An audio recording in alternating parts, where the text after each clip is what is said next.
All right, in this video, we're gonna go over my custom indicator RAF.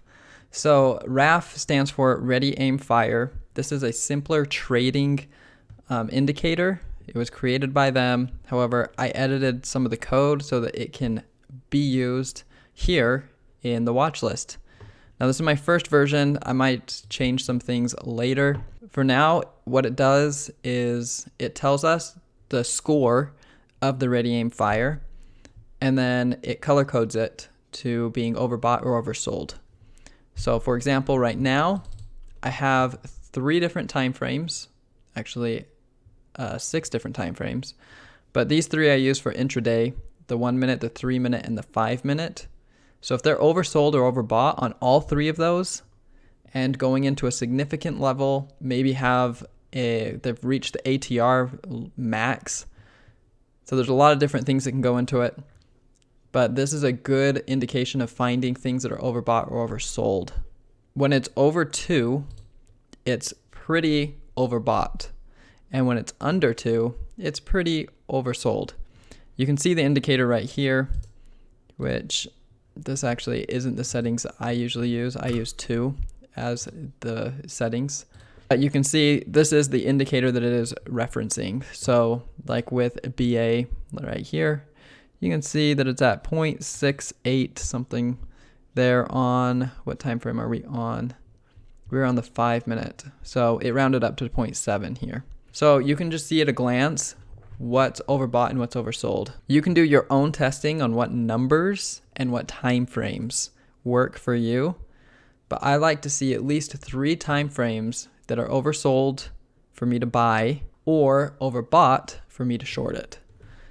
And then it's also very important that it's going into some sort of significant level, price range, some pattern, something like that.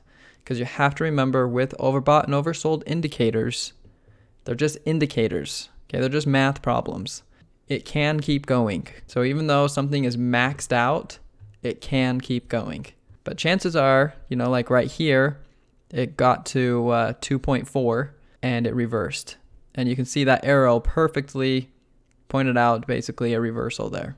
But you can see right here too, look how long it stayed oversold for before it finally decided to go up a little bit. So you just have to remember that it can keep going when something is overbought or oversold. But that's also why I like to use multiple time frames, scale into positions, and make a really good plan when making a reversal trade like this. That's the way that I use the Ready, Aim, Fire watch list, just by having all those different time frames and looking through it. It can also help you find like what's weak. So I know that RBLX here on an hourly time frame is way down there. Over 3 is a big number, especially on the smaller time frames. But again, it's up to your testing with the numbers, especially if you don't have Ready, Aim, Fire and you're just going off the numbers. Just be sure to test where those numbers are.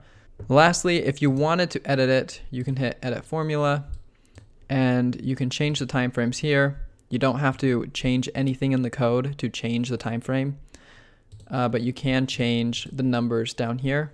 Just like in the ATR DTR video, you can change the different colors. You can also change which numbers it is. So if you want to up it to 3, then it's going to color code the really significant ones rather than just 2. I do also want to mention that I have these numbers here like this as bubbles that are on the chart. So if you're interested in the Ready, Aim, Fire thing like this, I do have it as bubbles up here. So be sure to check that video out. And I'll see you in the next one.